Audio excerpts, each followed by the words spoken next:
La nuit où les étoiles disparurent au-dessus du lac Serrat, les habitants du village surent qu'Oxaber s'était réveillé. Au fin fond du nord, où le ciel est étouffé par les nuages la plupart de l'année, s'étend un lac sombre qui ne reflète pas la lumière comme il le devrait. Ses eaux sont lourdes, profondes, comme si elles cachaient plus qu'elles ne contiennent. Personne n'a pu mesurer sa profondeur avec précision. Toutes les tentatives se sont terminées par des chiffres contradictoires, comme si le fond se déplaçait à chaque approche. Les habitants disent que le lac n'est pas simplement de l'eau, c'est un corps endormi. Et Oxaber en est le battement. Son corps est long comme un courant sombre sous la surface, se mouvant lentement et méthodiquement. Sa peau n'est pas entièrement dure, mais semble faite de couches sombres glissant les unes sur les autres, comme si elles respiraient. Lorsqu'il s'approche de la surface, ses nageoires latérales s'étendent comme de lourdes ailes, formant une vague silencieuse avant de disparaître à nouveau. Le plus troublant n'est pas sa taille, mais ses yeux. Ils n'apparaissent pas toujours.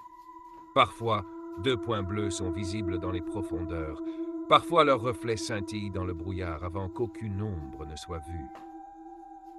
Ceux qui croisèrent son regard dirent que la sensation n'était pas seulement de la peur, mais un sentiment que leurs pensées étaient examinées.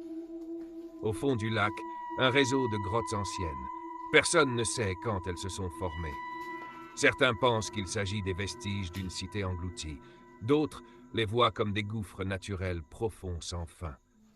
Tous ceux qui ont tenté de plonger loin n'en sont pas revenus comme avant. Ou ne sont pas revenus du tout. Il y a 50 ans, une équipe d'exploration disparut complètement. Leurs bateaux furent retrouvés renversés, leurs appareils détruits, et l'eau était anormalement immobile. La dernière note écrite dans le journal de l'un d'eux disait « Il y a un mouvement sous nous ». Ce n'est pas une chasse, mais un avertissement. Depuis lors, personne ne s'approche du centre du lac après le coucher du soleil.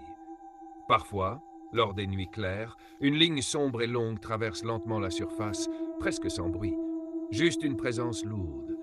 Les anciens disent qu'Oxaber n'attaque que si ses limites sont franchies.